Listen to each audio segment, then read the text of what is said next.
quelle grande surprise à bord de cette BYD Atto 2, segment des SUV urbains, peut-être l'un des segments les plus importants du marché actuellement, de constater que la planche de bord est tout simplement non seulement au standard du niveau européen, mais elle présente bien. Alors c'est sans fioriture, sans chichi, contrairement à d'autres modèles de la gamme, mais ça fonctionne bien. Le volant a une bonne préhension, on a un grand écran sur lequel tout va se passer et qui possède toujours la fonctionnalité de la rotation, chère à BYD. On a une console centrale au milieu avec chargeur par induction. On va avoir un levier de vitesse qui a été travaillé, un bouton start and stop qui s'intègre dans une platine avec plusieurs boutons qui sont des boutons logiques comme la régénération d'énergie, le mode de conduite, désactiver ou activer le volume du son et la climatisation. Donc tout ne passera pas forcément par cet écran.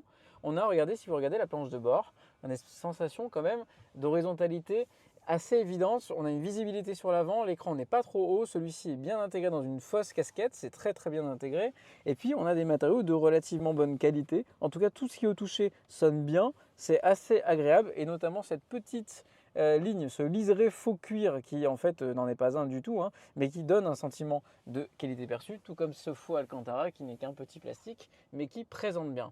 On a dans la dotation de série pléthore d'équipements. Regardez, on a notamment une caméra 360 degrés et ça, sur le segment, c'est assez unique, hein.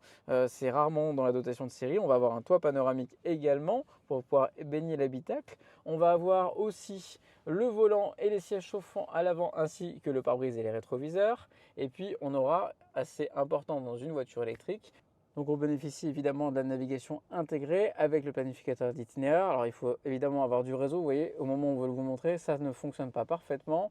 On a l'itinéraire avec et sans autoroute et avec la planification, ou alors, vous pouvez le rechercher vous-même, toutes les bornes de recharge sont intégrées aux alentours. Ouais, on est en mode hors ligne, c'est peut-être pour ça qu'on n'a pas la planification intégrée.